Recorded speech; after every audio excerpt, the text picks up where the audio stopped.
दोस्तों 6 अगस्त 1945 की सुबह लगभग 8 बजे जापान के शहर हिरोशिमा में सभी दूसरे दिन की तरह ही कोई ऑफिस की तरफ बढ़ रहा था तो कोई सुबह से अपनी दिनचर्या की शुरुआत कर रहा था। लेकिन दोस्तों वहाँ के लोगों को क्या पता था कि आज का दिन उनका अंतिम दिन होने वाला है। The largest explosion. August 6, 1945. The United States atomic bombings of Hiroshima and Nagasaki.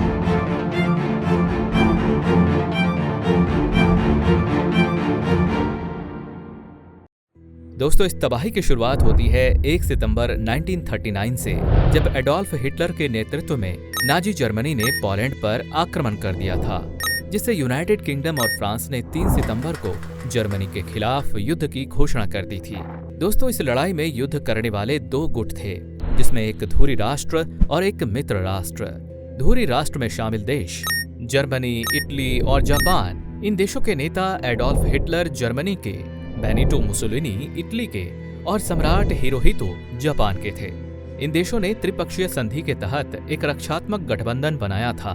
मित्र राष्ट्र में शामिल देश ग्रेट ब्रिटेन, संयुक्त राज्य अमेरिका, सोवियत संघ, फ्रांस और कुछ हद तक चीन। इन देशों को ब्रिटेन और उनके साम्राज्य के नेतृत्व में एकजुट किया गया था। युद्ध की शुरुआत, जैसा कि मैंने पहले ही बताया, जर्मनी का पोलैंड पर आक्रमण से हुई। जब युद्ध की शुरुआत हो गई थी तो एक एक करके सभी देश युद्ध में घुसने लगे और इतिहास का सबसे घातक और विनाशकारी युद्ध बना दिया।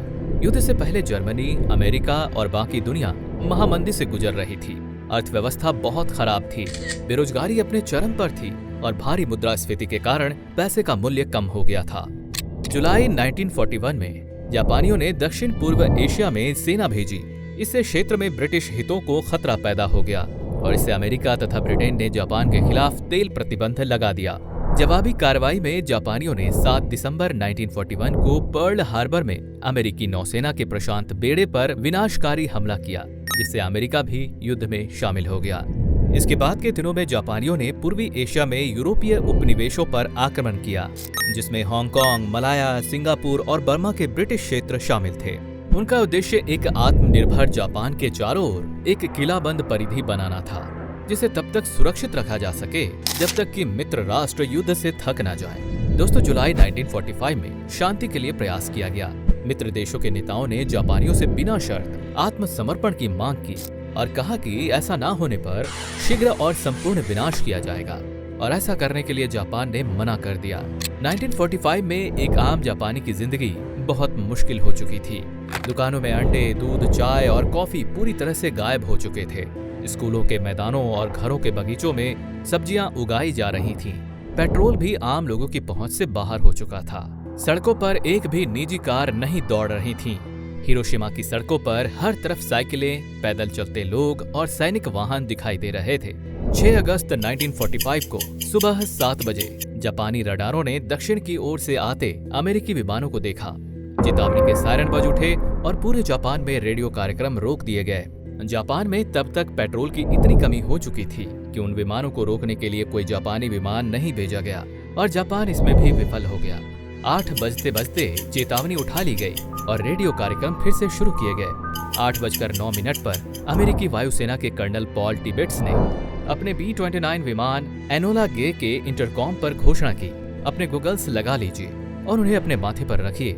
जब शुरू हुई उल्टी गिनती और जैसे ही उल्टी गिनती शुरू हो तो उनको अपनी आंखों पर लगा लेना और तब तक उसे लगाए रखना जब तक आपको नीचे जबरदस्त रोशनी ना दिखाई दे। विमान की बेली में 3.5 मीटर लंबा 4 टन वजन का नीला सफेद एटम बॉम्ब लिटिल बॉय रखा हुआ था। इसको टॉप सीक्रेट मैनहट्टन प्रोजेक्ट के तहत लॉस अलामोस, न्यू मैक्सिको की प्रयोगशाला में बनाया गया था।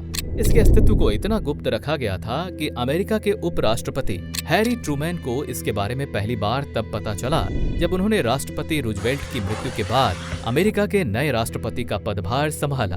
दोस्तों जापान के हिरोशिमा शहर के लिए 6 अगस्त 1945 की सुबह एक सामान्य सी सुबह थी। सुबह 8 बजे खुले आसमान में अमेरिकन बोइंग B-29 विमान दिखाई दिया और उसके 15 मिनट बाद 8:15 पर जापानी लोगों को कुछ गिरता हुआ दिखाई देता है। ये कोई सामान्य चीज नहीं थी, बल्कि परमाणु बम था, जिससे दुनिया और हिरोशिमा के लोग अब तक अनजान थे।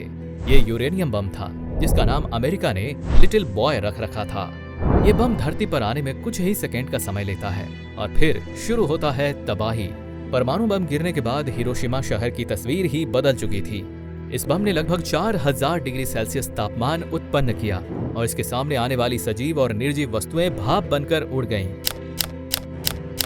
इस बम से लगभग 80,000 लोग मारे गए और बहुत संख्या में लोग घायल हुए। दोस्तों, ये आंकड़ा समय निकलते निकलते विकिरण और आसमान से होती काली विकिरण बारिश से 1,40,000 तक पहुंच गया था।